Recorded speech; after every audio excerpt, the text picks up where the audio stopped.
எனது பெயர் ராஜன். எனக்கு வயது 34. என்னோட சொந்த ஊர் திருநெல்வேலியில் உள்ள ஒரு கிராமம். கிராமத்தில் என் வாழ்க்கை அவ்வளவு சந்தோஷமாக இல்லை. நான் ரொம்பவே கஷ்டப்பட்டு தான் வாழ்ந்து கொண்டிருந்தேன். எப்படியோ கஷ்டப்பட்டு படித்து சென்னையில் ஒரு தனியார் நிறுவனத்தில் வேலையும் கிடைத்தது.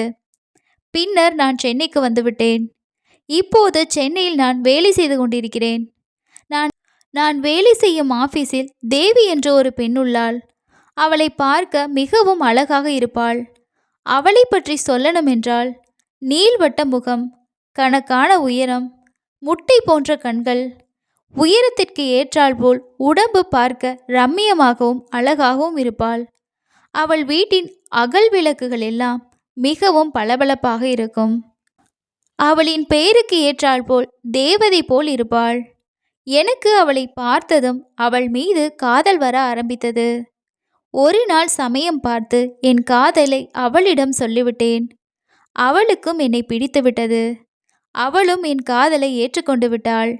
இருவரும் கை நிறைய சம்பளம் வாங்குவதால் வீட்டில் நாங்கள் தைரியமாக சொல்லி இரு வீட்டாரின் சம்மதத்தோடு எங்களுக்கு கல்யாணம் பண்ணி வைக்க தீர்மானித்தனர். அப்புறம் ஒரு நல்ல நாள் பார்த்து எங்களுக்கு கல்யாணமும் நடந்தது.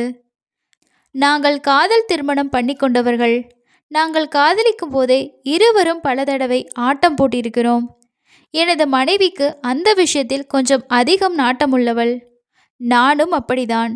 சுவற்றுக்கு வண்ணமடிக்க வேண்டுமென்றால் சொல்லவே தேவையில்லை, அவ்வளவு ஆர்வமாக இருப்பேன்.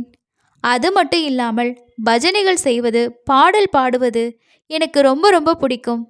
எனது சுவைக்கேற்றாற் போல என் மனைவிக்கும் அது எல்லாமே பிடிக்கும். 2 பேருக்கும் அதில் நாட்டம் அதிகம் உள்ளதால் நாங்கள் கல்யாணமாகி இதுவரைக்கும் வண்ணமடிக்காமல் இருந்ததே கிடையாது. கல்யாணமாகி முதல் நாளே அவள் என்னிடம் சொன்னது, எனக்கு ஒரு நாள் தவறாமல் நீ என்னுடன் பஜனை செய்ய வேண்டும். பஜனை செய்யாமல் தூங்கவே கூடாது. அப்புறம் நைட்டில் மட்டும் இல்லாமல் நேரம் கிடைக்கும் சமயங்களில் எல்லாமே நீ என்னுடன் சேர்ந்து பாடல் பாடி பஜனைகள் செய்ய வேண்டும்.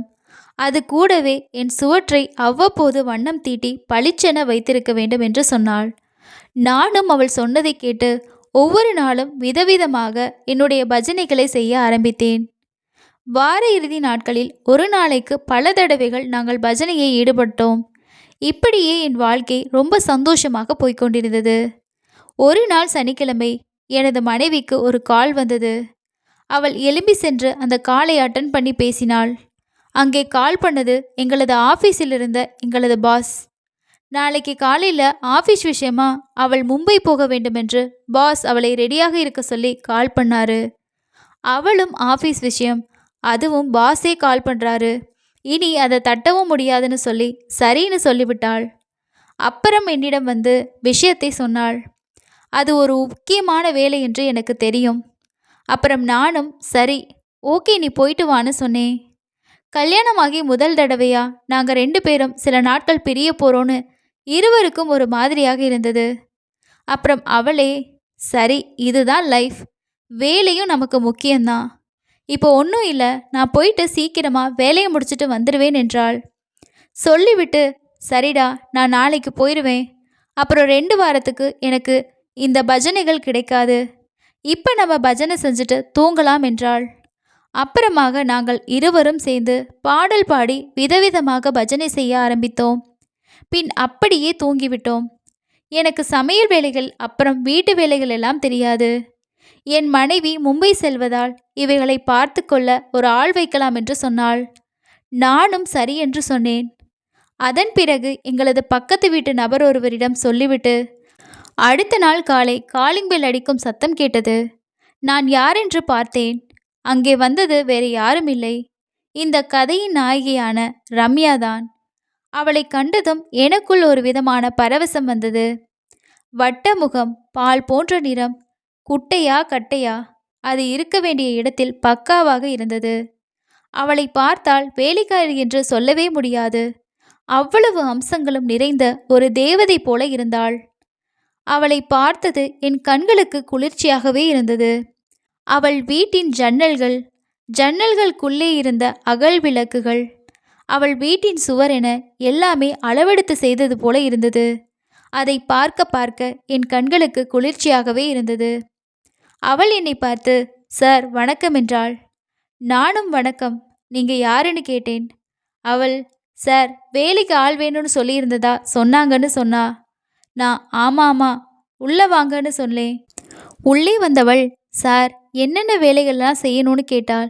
நான் செய்ய வேண்டிய வேலைகள் எல்லாமே சொன்னேன். அவளும் வேலைகளை பார்க்க ஆரம்பித்து விட்டாள். நான் அவளை சிறிது நேரம் பார்த்துவிட்டு அப்புறம் என் வேலைகளை பார்க்க ஆரம்பித்து விட்டேன். ரம்யா எங்கள் வீட்டிலேயே தான் தூங்குவாள். அவர் தூரத்திலிருந்து வருவதால் அவள் போயிட்டு வர சிரமம் என்றாள். நான் அவளை இங்கேயே தங்கிக்க சொல்லிட்டேன். அவளும் சரி சார்னு சொல்லிட்டா. எனக்கு அன்னைக்கு ஒரு மாதிரியாக இருந்தது. கல்யாணமாகி 6 மாசமா ஒரு நாள் விடாம பஜனை செஞ்சு எனக்கு இப்போ ஒன்றும் இல்லாமல் இருக்கிறது எப்படி இருக்கும்? எனக்கு தூக்கமே வரல, ஒரு மாதிரியாக இருந்தது. நான் வெளியே எழுந்து சென்று பால்கனியில் நின்று கொண்டிருந்தேன். அந்த நேரத்தில்தான் யதார்த்தமாக ரம்யா தூங்கிக் கொண்டிருப்பதை பார்த்தேன். சும்மா சொல்லக்கூடாது, அவள் தூங்கும்போதும் அவ்வளவு அழகாக இருந்தாள். அவளை பார்த்ததும் எனக்குள் ஒரு தீ கொழுந்துவிட்டு எரிய ஆரம்பித்தது. அவள் மீது நாட்டம் அதிகமாகியது. அவள் அப்படியே பார்த்து ரசித்து கொண்டிருந்தேன். ஒரு நாள் இவளை கண்டிப்பாக பஜனை செய்ய கூப்பிட வேண்டுமென்று முடிவும் செய்தேன். அடுத்த நாளிலிருந்து அவளை மடக்க வேலைகளை ஆரம்பித்தேன். அடுத்த நாள் காலையில் நான் நன்றாக தூங்கிக் கொண்டிருந்த போது என் ரூம் கதவை யாரோ தட்டும் சத்தம் கேட்டு போய் பார்த்தேன். அங்கே ரம்யா நின்று கொண்டிருந்தாள். சார் இந்தாங்க காஃபி என்றாள். நான் காஃபி கப்பை வாங்குவது போல் அவள் கையையும் சேர்த்து தடவிக்கொண்டே வாங்கினேன். அந்த நேரத்தில் அவள் சிலிர்த்து கண்களை மூடுவதை கண்டேன். அப்போது புரிந்தது, இவளுடன் பஜனை செய்வது ரொம்பவே சுலபம் என்று. நான் மனம் தளராமல் வாய்ப்பை விடக்கூடாது என்று இன்றைக்கே இவளுடன் கண்டிப்பாக பஜனை செய்ய வேண்டும் என்று முடிவு பண்ணி ஆஃபீஸுக்கு லீவ் போட்டேன். அவளும், சார் இன்னைக்கு என்ன சமைக்கணும் என்றாள். நானும் ஏதாவது சமைங்க என்று சொல்லிவிட்டேன். அவள் கிச்சனில் வேலை செய்து கொண்டிருந்த போது நான் பின்னால் வேண்டுமென்றே சென்று அவளை சீண்ட ஆரம்பித்தேன். அவளும் கொடுத்தாள். கொடுக்கும்போது அவளை கையை பிடித்தேன். அவளும், சார் என்ன பண்ணுறீங்க சொல்லிட்டு கையை தட்டிவிட்டாள். நானும் கையை விடாமல் பிடித்து ஒரு முகம் கொடுக்க அவள் கோபத்துடன் பலார் என்று அறிந்து விட்டாள். நான் அப்படியே ஷாக்காயிட்டேன். சார் என்ன நினச்சிட்ருக்கீங்க? வேலைக்காரி தானே, இவளை நம்ம என்ன வேணாலும் பண்ணிக்கலாம் என்று நினச்சிட்டிங்களா? நான் இதை சும்மா விட மாட்டேன். உங்கள் வீட்டுக்கார அம்மா கிட்ட சொல்லுவேன் அப்படின்னு சொல்லி ஒரு பெரிய இடியை தூக்கி என் தலையில் போட்டுவிட்டாள். எனக்குள் பயம் வந்துவிட்டது. வெளியில் தெரிந்தால் மானம் போகிவிடும் என்று நான் உடனே அவளிடம் மன்னிப்பு கேட்டுவிட்டு இதை யாரிடம் சொல்ல வேண்டாம் என்று கெஞ்சி அவளை சமாதானம் செய்தேன். நான் எதிர்பார்த்து செய்த ஒன்று அன்று எனக்கே வினையாக பார்த்தது. அன்றிலிருந்து அவளும் நானும் சரியாக பேசிக்கொள்வதில்லை. அவள் அவளது வேலைகளை பார்த்துட்டு சாப்பாடு டைமுக்கு டேபிள் மேல் சாப்பாட்டை வைத்துவிட்டு அவளுடைய இடத்துக்கு போய்விடுவாள். ஒருவரை ஒருவர் பார்த்து கொள்வதே இல்லை. எனக்கு அது ஒரு மாதிரி அசிங்கமாக தெரிந்தது. அடுத்து அவள் அதை யாரிடம் சொல்லவில்லை. அந்த வகையில் எனக்கு அது ஒருவித நிம்மதியை தந்தது. ஒரு நாள் இரவு நான் ரூமில் இருக்கும்போது போர் அடிக்க ஆரம்பித்தது. வெளியே வந்தேன். அவள் தங்கியிருக்கும் ரூமுக்கு பக்கத்தில்தான் பால்கனி உள்ளது. பால்கனியில் நின்று கொண்டிருக்கும்போது அவள் ரூமிலிருந்து சத்தம் வந்தது. என்ன சத்தம் என்று நான் போய் எட்டி பார்த்தேன். அங்கே அவளுக்கும் அவளது கணவனுக்கும் இடையே ஏதோ சண்டை போய்கொண்டிருந்தது. அவளது கணவன் கோபத்தில் அவளை கண்டபடி திட்டிவிட்டான். அவள் அழுது கொண்டே வெளியில் வந்துவிட்டாள். வெளியில் பால்கனியில் வந்து அழுது கொண்டிருந்தாள். நான் அருகில் சென்று என்னாச்சு என்று கேட்க அவள் நடந்ததை சொன்னாள். நானும் அதை பார்த்ததை காட்டிக்காமல் ஏன் திட்டினார் என்று கேட்க அவள் நடந்த எல்லாத்தையுமே சொல்ல ஆரம்பித்தாள். என் கணவன் ஒரு குடிகாரன். அவன் டெய்லி குடித்துவிட்டு வந்து இவளிடம் சண்டை போடுவானாம். இப்போ கூட இல்லைன்னு தெரிஞ்சதும் கால் பண்ணி திட்டியிருக்கான். கல்யாணமாகி 5 வருஷங்களாகியும் குழந்தையே இல்லை. ஏனென்றால் அவன் ஒரு குடிகாரன் என்பதால் இவளை அவன் விஷயத்தில் ஒழுங்காக கவனிப்பதில்லையாம். இதனால் இவளுக்கு எந்தவித சந்தோஷமும் இவள் வாழ்க்கையில் இல்லை என்று சொல்லிக்கொண்டே அழுது கொண்டிருந்தாள். நான் இந்த வாய்ப்பை கண்டிப்பாக பயன்படுத்த வேண்டுமென்று எண்ணி அவளை உட்கார வைத்து அவள் தோளில் கை வைத்து அவளுக்கு ஆறுதல் சொன்னேன். அப்படியே அவளுக்கு தைரியம் சொல்வது போல் அவளது கன்னத்தை பிடித்து பேசினேன். அவளை என்னுடன் சேர்த்து அவளது முதுகை மெதுவாக தடவிக் கொண்டே அவளுக்கு ஆறுதல் கூறி கண்ணீரை துடைத்து விட்டேன். உனக்கு நான் இருக்கேன். உனக்கு இனி என்ன வேண்டுமென்றாலும் என்னிடம் கேள் என்று அவளிடம் சொன்னேன். அவளும் வேற விஷயங்கள் என்றால் கேட்கலாம். ஆனால் கேட்க முடியாத ஒரு சில விஷயங்கள் உள்ளது. அதை நான் எப்படி கேட்பதென்று சொன்னாள். நான் உனக்கு அதுக்கும் நான் இருக்கேன். உனக்கு என்ன வேண்டுமென்றாலும் என்னிடம் கேட்கலாம் என்று சொல்ல அவள் எழுந்து என் முகத்தை பார்த்தாள். நான் அவள் கன்னத்தை பிடித்து ஆமாம் என்றேன். அவள் உடனே என்னை கட்டிக்கொண்டு ஒரு முகம் கொடுத்தாள். நான் இதை கொஞ்சமும் எதிர்பார்க்கவில்லை.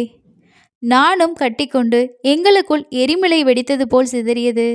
அதன் பிறகு நான் அவளை என் அறைக்கு கூட்டிட்டு போயிட்டு அவளோட மன அமைதிக்காக பஜனை செய்யலாம் என்று சொன்னேன். அதன் பிறகு எங்கள் பாடல்களும் பஜனையும் ஆரம்பமானது. நாங்கள் ஒரு 2 மணி நேரம் பஜனையில் ஈடுபட்டோம். என் மனைவி மும்பையிலிருந்து வரும் வரை நான் அவளுடன் பஜனை செய்து கொண்டே இருப்பேன். அவள் வந்த பிறகும் இவளை நம் கூடவே வச்சுக்கலான்னு சொல்லி ரம்யாவை என் கூடவே வச்சிருந்தேன். அதன் பிறகு ஒர்க் ஃப்ரம் ஹோம்னு சொல்லிட்டு நான் வீட்டிலேயே வேலை பார்க்க ஆரம்பித்தேன். என் மனைவி ஆஃபீஸ்க்கு சென்று விடுவாள். அவள் சென்றதும் நாங்கள் எங்கள் பஜனையை ஆரம்பிப்போம். இன்றும் எங்கள் பஜனை போய்கொண்டேதான் உள்ளது. இந்த கதை அவ்வளவுதான். இந்த மாதிரி ஏதாவது சம்பவங்கள் உங்கள் வாழ்க்கையில் நடந்ததுண்டா என்று கமெண்டில் சொல்லுங்கள்.